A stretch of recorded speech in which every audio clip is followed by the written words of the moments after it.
Hello StarCraft enthusiasts, and welcome back to Day 4 of this tournament, SC2Casts.com's first Invitational, sponsored and brought to you once again by SC2Casts.com, your source of info on all the most recent casts, commentators, events, and pro games.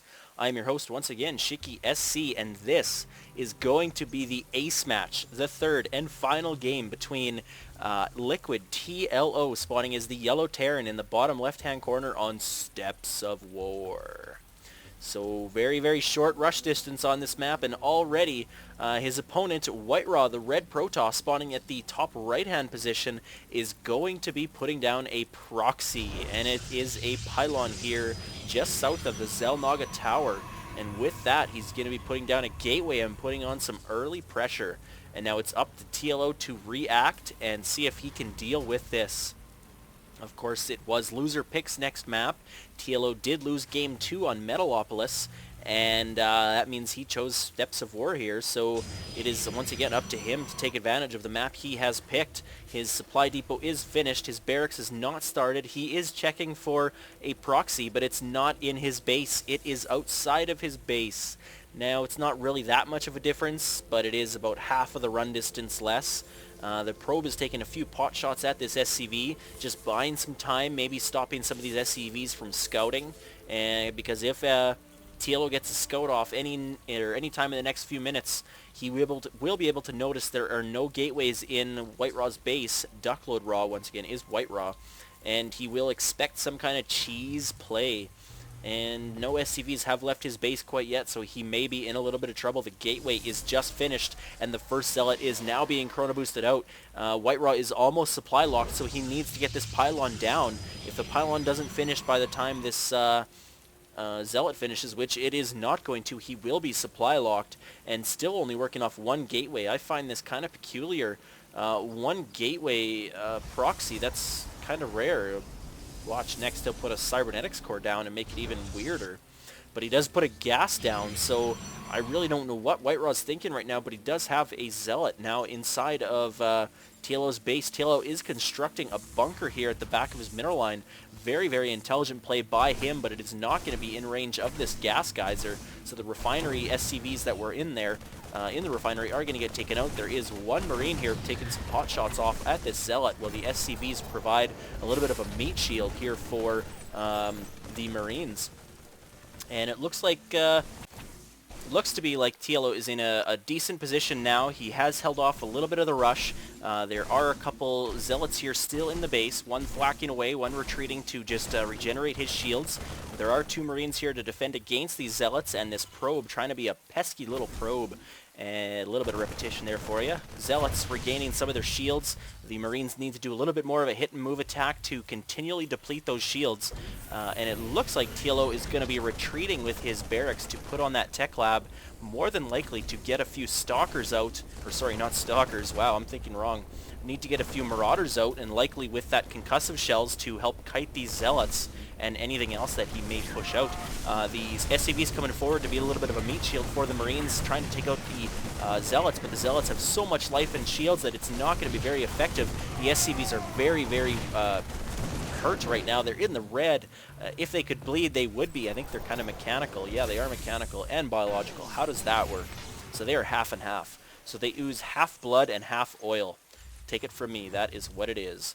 Anyway, Stalker now coming in for Whitera. This is going to be a little bit different of a pressure here for Whitera, or for TLO. He's going to need to deal with this in a different way. The Stalkers are able to take out Marines quite easily, but he's not even focusing the Marines. He was actually just focusing down the SCV that was low on health, and now he just finishes up the two Marines, and now a Marauder pops out and takes out that Stalker. But another Stalker reinforcing, and he is going to have the upper end. He is going to end this battle with about 10 life, I betcha. Am I close?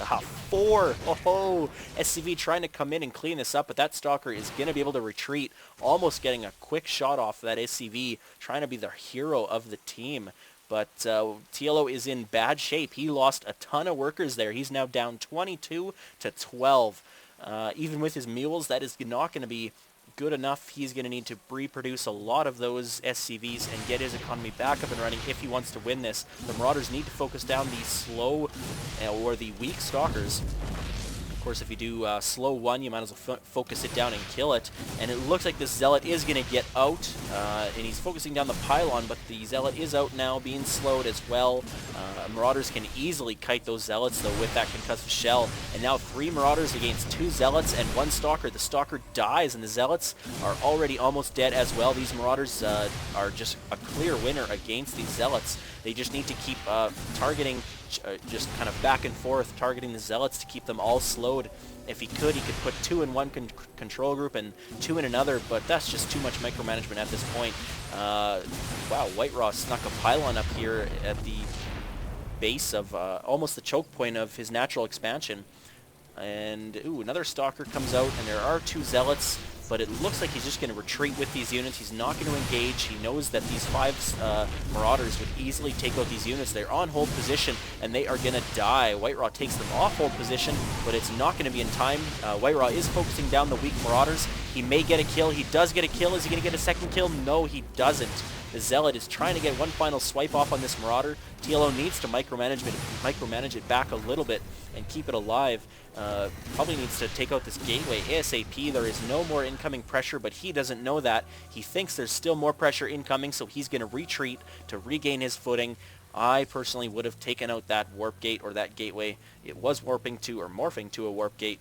If you leave that up too long, he may recreate a pylon and get to use that again. Take that 150 minerals away from him ASAP, especially now that you've got so many Marauders. You've got 7. 2 of them are in the red, but still, he's... Oh, no. TLO has supply locked himself. So he's getting Stimpack and trying to get out a Marine here, but and ooh, also building a Ghost Academy, so very nice job by him, knowing that he needs to come back and get a caster unit to turn the tide of this battle. The EMP would be a very, very big game turner for him. He is almost caught back up in Harvesters, but if we look at the army tab, Whitera's army is just so much more effective with gas.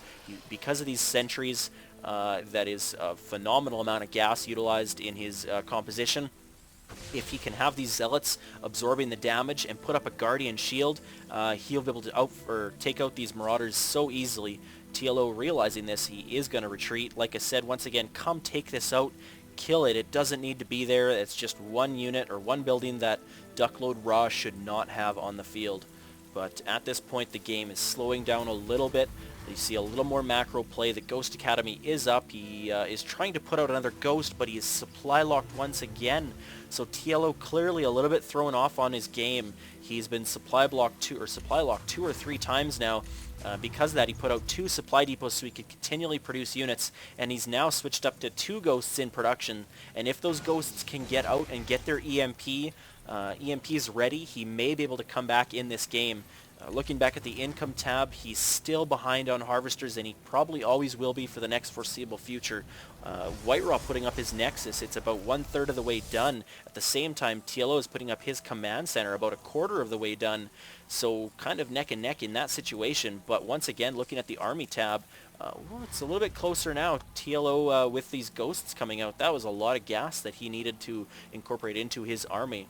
And of course, you need to balance your minerals and your gas very well into your army, because gas units tend to be a little more tide turner-ish than just mineral units like Zealots or Marines.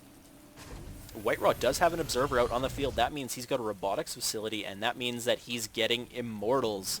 That is already his 2nd immortal, so taking my eyes off that production tab, I missed that. And I don't know what the little... Yeah. Oh, that observer actually must have got scanned and killed, as it is no longer in the field and is no longer in the unit composition tab. So ground level 1 upgrade is finished for the Terran army, but the Ghosts do have enough energy for EMP. One nice EMP getting down, but not hitting the Immortals. He needs to hit those Immortals and those Sentries, because if he doesn't hit those Sentries, and he doesn't, Whitera, very, very great play by splitting up his Sentries, allowing him to continually force field this ramp. And because of that, TLO cannot push out. If he pushes out, he may only get half of his units out, and then another force field to come in. He needed those EMPs to hit those Immortals and those Sentries. And a little bit of a desperation play, all of the SCVs coming out, and a force field comes down and forces TLO to GG. So Liquid TLO with a great first game takes the first one. Very impressive Hellion play. That was great harassment. The second game, Whitera took it with a little bit more macro play and some obvious. He loves those Void Rays, but that was a large composition of his force for the most of the matchup. And game 3, Whitera is able to take it with some very nice early harassment, and TLO just could not get back on the right foot. He was backpedaling the whole game. But anyways, that is all for today, and we will have Group B of Day 4 coming for you tomorrow. I can't say who it is, but I hope it's a good matchup. See you guys tomorrow.